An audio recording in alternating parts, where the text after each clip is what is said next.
आज का टॉपिक है कक्षा 12 का part third, concept of dominance. अब से पहले हमने मोनोहाइब्रिड क्रॉस पढ़ लिया है। उसका रेशियो 1:1 आया था। उसके बाद में इसके आधारित दो नियम पढ़े थे, लॉ ऑफ डोमिनेंस, दूसरा पढ़ा था लॉ ऑफ सेग्रीगेशन। ठीक है, डोमिनेंस वाला रूल पढ़ा था। इसमें हमने क्या देखा था, जो जोड़ी के दोनों कारक थे, capital T small T. Capital T जो था, देखो F1PD में दो कारक के एक जोड़ी जीन उपस्थित रहता है, जिसमें से एक प्रभावी होता है, एक अप्रभावी।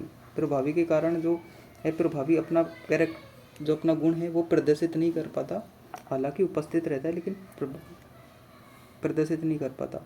ठीक है, तो उसी को क्या बोलते हैं, लॉ ऑफ डोमिनेंस। सेग्रीगेशन क्या होता है, F1PD में जो हमको पौधा मिला, उसमें दोनों प्रकार के गुण थे, लेकिन जब युग्मकों का निर्माण होता है तो वो आपस में एक दूसरे से अलग अलग चले जाते हैं और शुद्ध रूप से आगे जाते हैं। यही लॉ ऑफ सेग्रीगेशन है, क्योंकि यहाँ पर पादप कैसा है, अशुद्ध लंबा। ठीक है, अशुद्ध लंबा पादप है यहाँ। जबकि देखो इसमें, देखो यहाँ पर देखो टी कैरेक्टर अपना पूर्ण रूप से अपना प्रभाव नहीं दिखा पा रहा है, ना ही स्मॉल टी अपना पूर्ण रूप से प्रभाव दिखा पा रहा है। ठीक है, इसके कारण पादप अगर पूर्ण रूप से टी प्रभाव दिखाता तो कैसा रहता, टॉल, लेकिन ये कैसा है, इम्प्योर टॉल। ठीक है, जबकि जब इनमें गैमेट्स का निर्माण हुआ तो देखो पहला युग्मक ये बना, दूसरा ये बना। अब इन दोनों को देखते हैं, ये कैसा लक्षण प्रदर्शित करेगा, प्योर टॉल, और ये प्योर डॉर्फ। ठीक है, उसके बाद देखो मोनोहाइब्रिड में कौन सा रेशियो प्राप्त है, 1:1। वन कैरेक्टर कौन सा था, लंबे वाला, और स्मॉल ये 1 ड्रॉप वाला, और ये बीच वाला कैसा था, कैपिटल टी और स्मॉल टी। दोनों प्रकार के लक्षण थे। अब देखो ऐसे कैसे हुआ, हमने तो मोनोहाइब्रिड क्रॉस कराया था तो कैपिटल टी और स्मॉल टी लिए। अब ये वाला कैरेक्टर कहाँ से आ गया, तीसरा, कैपिटल टी स्मॉल टी एक साथ, ये तो हमने लिया ही नहीं था। तो पादप किस प्रकार इम्प्योर टॉल प्राप्त होता है वो हम देखते हैं कंसेप्ट ऑफ डोमिनेंस के माध्यम से। ध्यान से समझना। ठीक,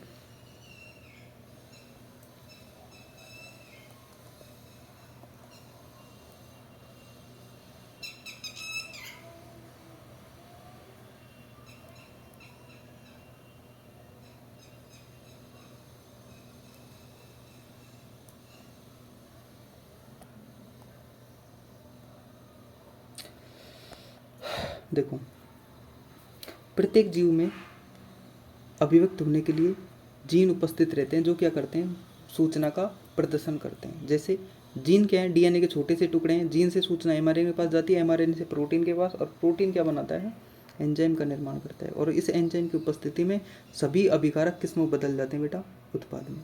अगर एंजाइम उपस्थित है तो अभिकारक उत्पाद में बदलता है, अन्यथा नहीं होता। ठीक है, और प्रत्येक जो डिप्लॉयड ऑर्गेनिज्म है, यानी प्रत्येक द्विगुणित जीव है, वो क्या करता है, उसमें दो एलिल्स पाए जाते हैं। कौन कौन से, एक तो होता है अनमोडिफाइड एलिल्स और एक होता है मॉडिफाइड एलिल्स। अनमोडिफाइड एलिल्स वो एलिल्स होते हैं जिन एलिलों में उत्परिवर्तन के द्वारा कोई चेंज नहीं हुआ। ठीक है, जो प्राकृतिक रूप से उपस्थित हैं, जैसे थे वैसे के वैसे ही हैं। ठीक है, उनको क्या बोलेंगे, UMO, unmodified alleles, UMA, unmodified alleles. ये कैसे होते हैं, नेचुरल होते हैं। ठीक है, इनकी उपस्थिति में क्या होगा, कोई भी जो गुण है वो क्या हो जाएगा, चेंज हो जाएगा। किसमें बेटा, प्रोडक्ट में चेंज हो जाएगा। ठीक है, और दूसरे हैं ऐसे एलिल्स जिनमें म्यूटेशन के द्वारा परिवर्तन हो गया हो, उसको बोलते हैं मॉडिफाइड एलिल्स। दो प्रकार के एलिल्स थे। ठीक है, आया समझ में।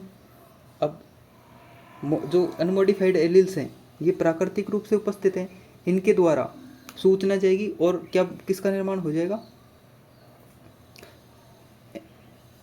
प्रोटीन का निर्माण हो जाएगा, विशेष प्रकार के प्रोटीन का, जो क्या करेगी, एंजाइम का, फंक्शनल एंजाइम का निर्माण करेगी। और उस फंक्शनल एंजाइम की उपस्थिति में सबस्ट्रेट प्रोडक्ट में चेंज हो जाएगा। ये बात बस याद रखो।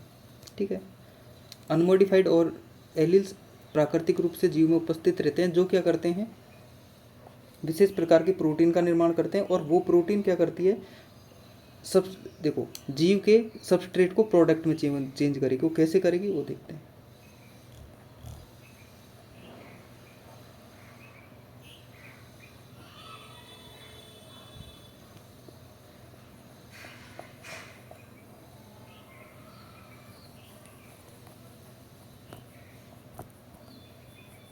एक बार आप इसको उतार लो,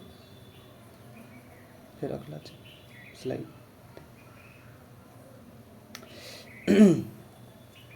फिर देखते हैं, देखो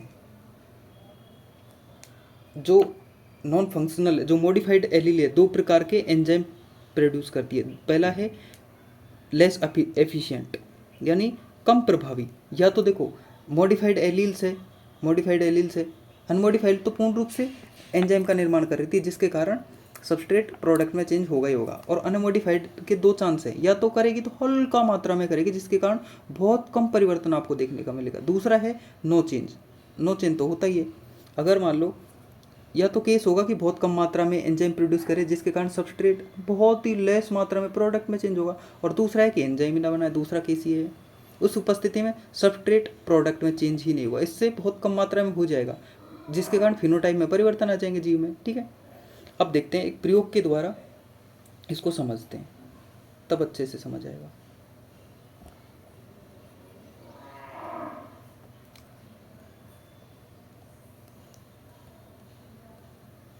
देखते हैं, सबसे पहले दो पादप ले लेते हैं, इसी में समझ लो।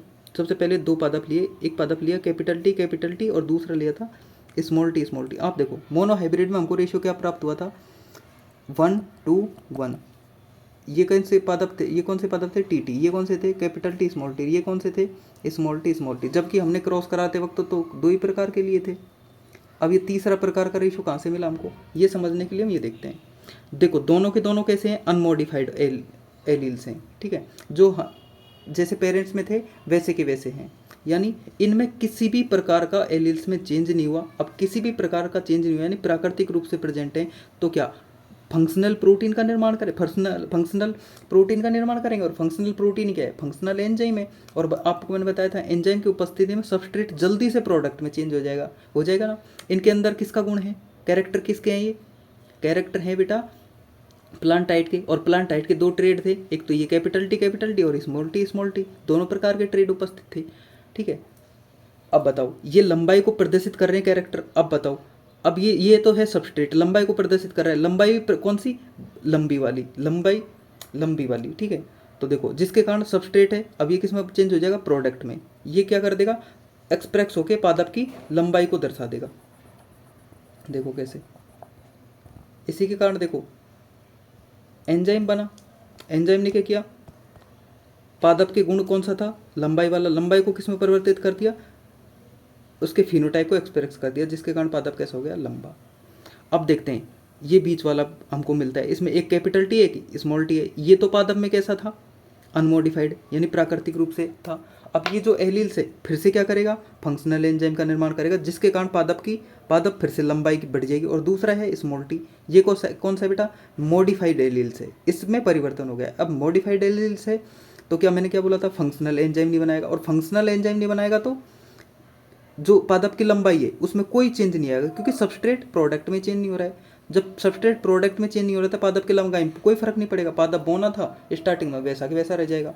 ठीक है, अब इन दोनों को मिक्स करके देखते हैं, तो देखो ये अधिक प्रभावी है, जिसके कारण ये इसके कारण देखो ये इस पर हावी हो जाता है, और पादप कैसा हो जाता है बेटा, थोड़ा सा टॉल हो जाता है। पूरा तो टॉल नहीं होता, क्योंकि स्मॉल टी के साथ में जो अपने मूल कैरेक्टर में रहेगा, और मूल कैरेक्टर में रहेगा तो वो क्या करेगा, प्रभावी को भी प्रदर्शित होने से हल्का सा रोकेगा। लेकिन डोमिनेंट कौन है, कैपिटल टी, और वो तो प्रदर्शित होके रहेगा।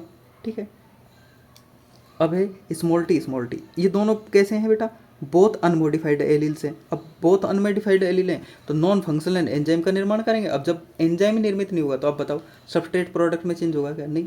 पादप कैसा है, बोना, एंड में भी कैसा रह जाएगा, बोना। ठीक है, ये है कंसेप्ट ऑफ डोमिनेंस। इसके कारण देखो मेंडल ने देखा था प्रभावी ना हमेशा अपना प्रभाव नहीं दिखा पाता। ठीक है, अब आगे देखते हैं।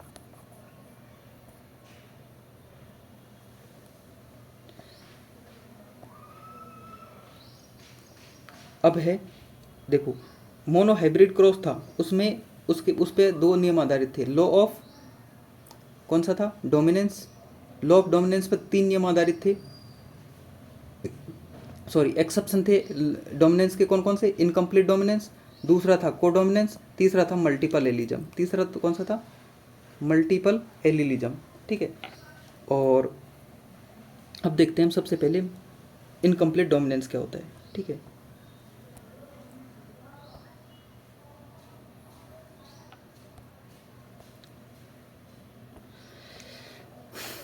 जब F1 जनरेशन में उपस्थित फिनोटाइप में उपस्थित डोमिनेंस कैरेक्टर अपना पूर्ण रूप से अप्रभावी रेसेसिव पर अपना पूर्ण रूप से प्रभाव नहीं दिखा पाता है तो उसी को क्या बोलते हैं, इनकम्प्लीट डोमिनेंस। इनकम्प्लीट डोमिनेंस को सर्वप्रथम मॉर्गन ने देखा था, किसमें देखा था, फॉर ए क्लॉक प्लांट में, जिसको सनफ्लावर भी या डॉग फ्लावर भी या एंटी रेनम मेजस भी बोलते हैं, या स्नैपड्रैगन प्लांट भी बोलते हैं, या ठीक डॉग फ्लावर प्लांट भी बोला जाता है, ठीक है। मेरा प्लस जलापा में की थी, और फोरेज जिसको फोरेक लाग बोलते हैं, जिसकी देखो खोज किसने करी थी, सॉरी कार्ल स्कोरेंस ने करी थी, ठीक है।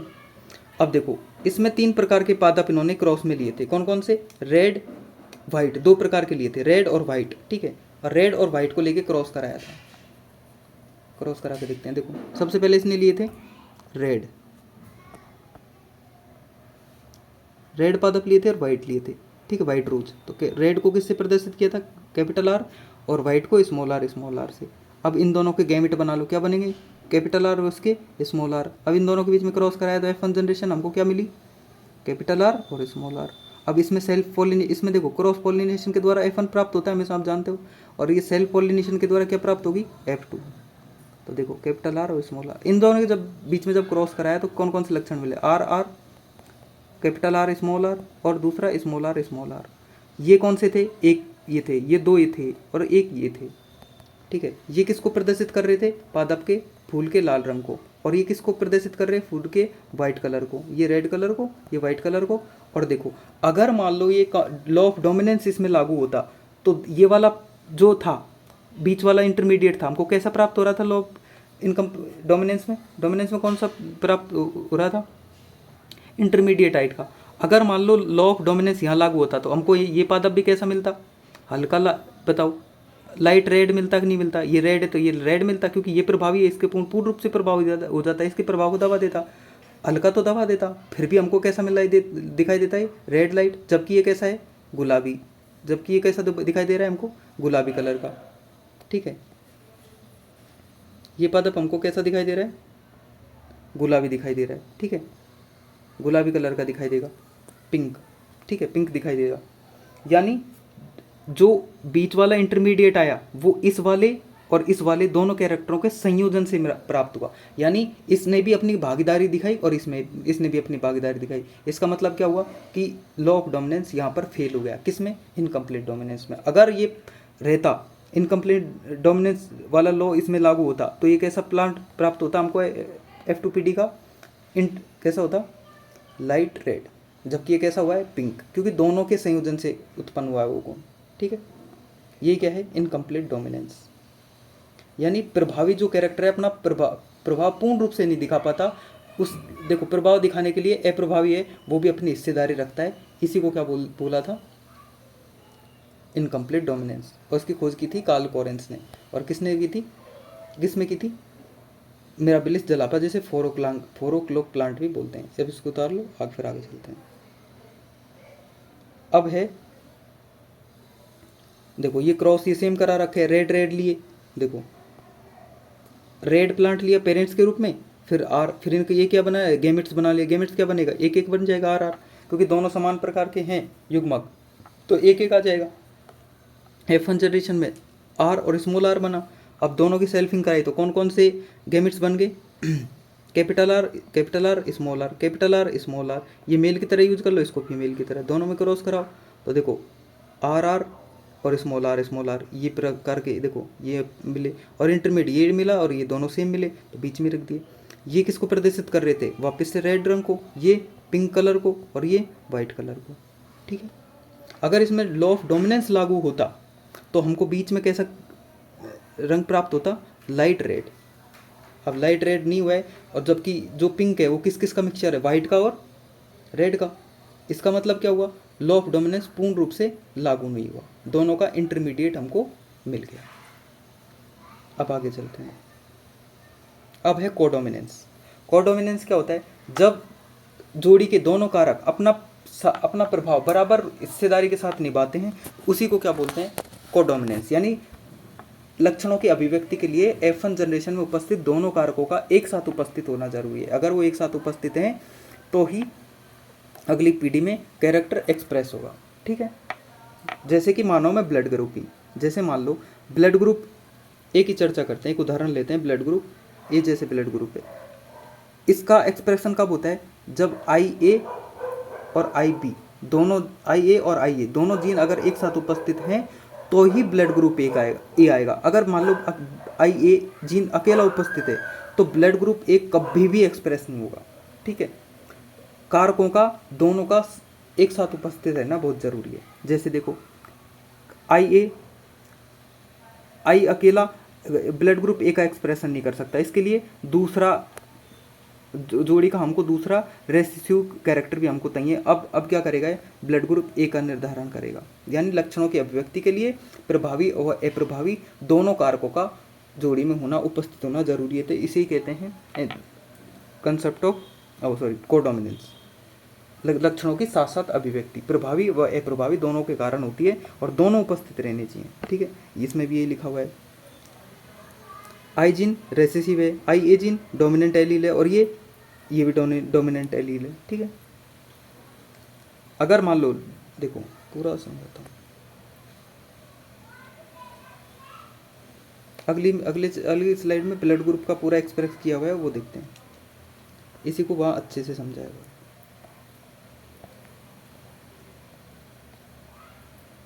देखो अगर मान लो जैसे कि एक कोई आदमी है जिसका ब्लड ग्रुप है A और दूसरे का है B, अब इसमें कौन कौन सी एलील्स रहेंगी, IA और इसमें IB।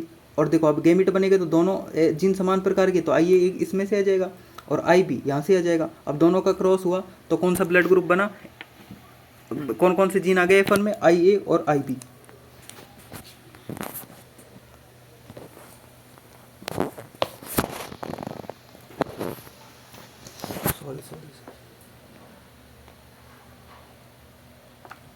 IA और IB।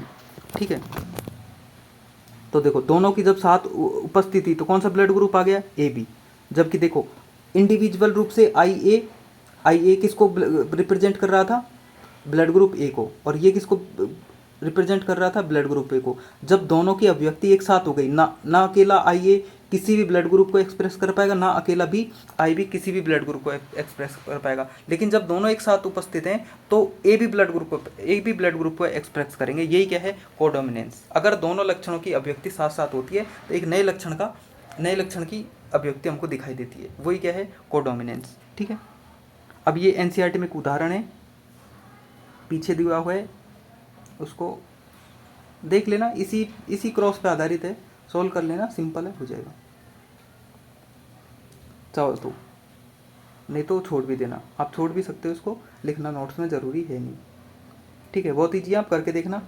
ये ब्लड ग्रुप वाले, ये जो मैंने ऊपर समझाया सेम यही वाला क्वेश्चन है, इसको बस मैथमेटिकली रिप्रेजेंट किया हुआ है। नहीं होता है तो आप कमेंट करके डाल देना, मैं सॉल्व कर दूँगा। देखो ब्लड ग्रुप डिटर्मिनेशन, देखो अगर मान लो जोड़ी में IA और IE ब्लड दोनों एलील से एक साथ उपस्थित है तो कौन सा ब्लड ग्रुप को रिप्रेजेंट करेगा, A को। अगर एक पेरेंट से A और एक पेरेंट से B, ठीक है, यहाँ पे इसका जीनोटाइप लिखा हुआ है, एक पेरेंट्स जो है उसकी तरफ से कौन सा एलील्स आता है, IA, और दूसरे की तरफ से स्मॉल i, तो जीनोटाइप क्या होगा, IA स्मॉल i। और कौन से ब्लड ग्रुप को रिप्रेजेंट करेंगे, A को। दूसरा है IA और IA दोनों तरफ से IA आता है तो फिर तो ब्लड ग्रुप A ही होगा। यानी यहाँ पर I क्या है, रेसिव कैरेक्टर है, जिसका जो उपस्थित है लेकिन अपना प्रभाव नहीं प्रदर्शित कर रहा है। ठीक है, उसी प्रकार देख लो IB और IA होगा तो भी जीनोटाइप क्या हो जाएगा, IBI। I क्या है, रेसिसिव कैरेक्टर है, जिसके कारण भी ब्लड ग्रुप B हो जाएगा। अगर मान लो किसी जीव से IB और दोनों तरफ से IBI आता है तो कौन सा ब्लड ग्रुप होगा, यहाँ पे भी B ब्लड ग्रुप होगा। अगर मान लो A पेरेंट से IA आता है, दूसरे से IB आता है तो जीनोटाइप क्या हो जाएगा, IA IB, और ब्लड ग्रुप कौन सा आएगा, AB। अगर अगला देखते हैं, अगर पहले वाले पेरेंट से B ब्लड ग्रुप आ रहा है और B ब्लड ग्रुप की जीन आ रही हैं और एक सेकंड पेरेंट से IA यानी ब्लड ग्रुप ए की जीनें आ रही हैं, तो दोनों का जीनोटाइप क्या हो जाएगा, IA IB। और कौन सा ब्लड ग्रुप रिप्रेजेंट होगा, IB। यही कोडोमिनेंस का उदाहरण था। यहाँ पर I और I ब्लड ग्रुप दोनों एक साथ जब उपस्थित थी तो किसके लक्षण की अभिव्यक्ति की थी, ब्लड ग्रुप 0 या O की। यानी ये कोडोमिनेंस को यहाँ से अच्छे से समझ सकते हैं। अगर किसी लक्षण की अभिव्यक्ति करवानी है तो दोनों के दोनों जोड़ी के दोनों कारक समान रूप से उपस्थित रहने चाहिए। अकेला ये वाला अकेला मिलके किसी भी ब्लड ग्रुप को रिप्रेजेंट नहीं करेंगे, ये अकेला किसी भी ब्लड ग्रुप को रिप्रेजेंट नहीं करेंगे, लेकिन दोनों जब एक साथ मिल जाएंगे तो वेरियस ब्लड ग्रुप को रिप्रेजेंट करेंगे, जो अच्छे से समझा दिया। अब इसको आप उतार सकते हो, थोड़ी देर इसको मिटा देता हूँ।